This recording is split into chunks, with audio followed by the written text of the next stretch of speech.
Ensin aloitin tehtävän kirjoittamalla oman nimen ja tehtävän.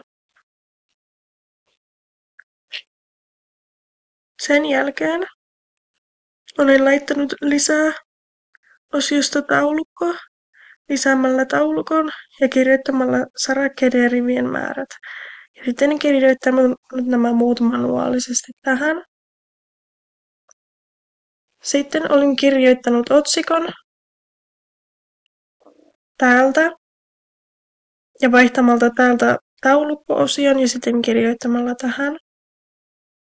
Näin tein molemmille ja sitten olin asettelusta laittanut täältä nollalle tämän välin. Taulukkoluettelon laitoin viittausosiosta lisäämällä kuvaluettelon tälleen.